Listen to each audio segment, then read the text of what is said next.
Bismillahirrahmanirrahim. Assalamualaikum warahmatullahi wabarakatuh.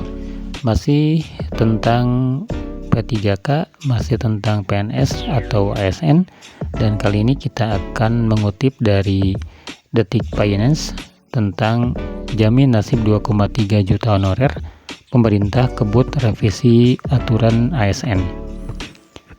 Kementerian Pendayagunaan Aparatur Negara dan Reformasi Birokrasi (PAN-RB) tengah mengebut penyelesaian revisi Undang-Undang Nomor 5 Tahun 2014 tentang Aparatur Sipil Negara atau Undang-Undang ASN. Salah satu yang akan diatur di dalamnya ialah mengenai nasib tenaga non-ASN atau honorer yang mencapai 2,3 juta orang. Selaras dengan itu, pada hari ini uji publik revisi undang-undang ini perdana dilakukan di Universitas Negeri Semarang. Deputi Bidang SDM Aparatur Kementerian PAN-RB Alex Dani menjelaskan, RUU ini disusun untuk menciptakan organisasi pemerintah yang lincah dan berujung pada kesejahteraan ASN melalui transformasi manajemen ASN.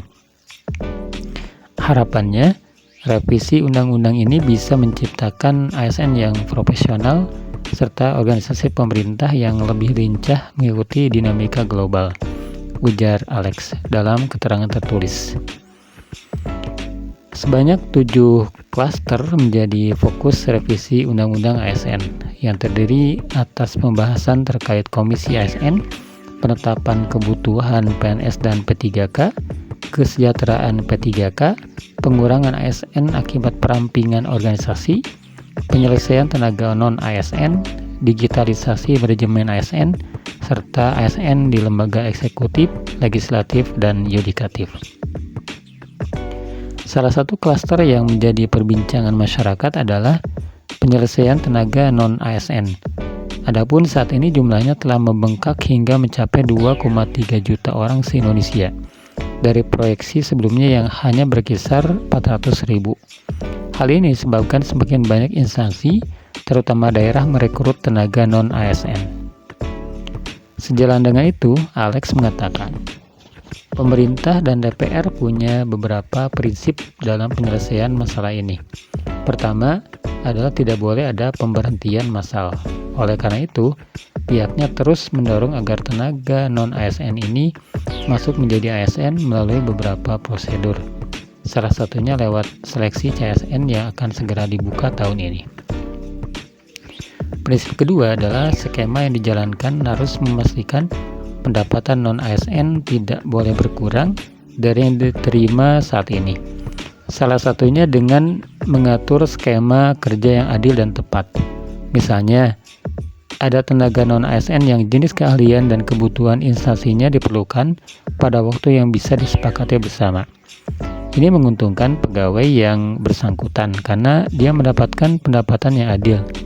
Tentu tidak boleh berkurang dari yang diterima saat ini, katanya.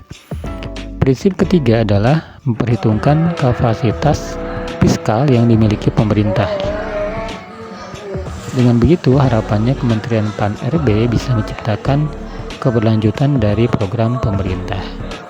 Alex mengatakan, RUU ini disusun dengan harapan bisa menyelesaikan persoalan-persoalan yang ada dalam manajemen ASN secara keseluruhan. Dengan revisi aturan ini, harapannya juga tidak lagi ada pandangan yang menganggap bahwa PNS tidak bisa dipecat.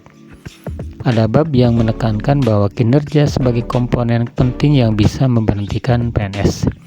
Selain itu, lanjut Alex, revisi undang-undang ini memiliki tujuan agar pemerintah bisa menjawab tantangan jangka pendek, menengah, dan panjang. Hal ini berkenaan dengan peningkatan kapasitas ASN, mobilitas yang fleksibel, hingga manajemen yang semakin terdigitalisasi. Demikian berita dari Detik Finance tentang revisi undang-undang yang sekarang sedang dikebut oleh PAN-RB dan untuk diajukan ke DPR. Terima kasih. Wassalamualaikum warahmatullahi wabarakatuh.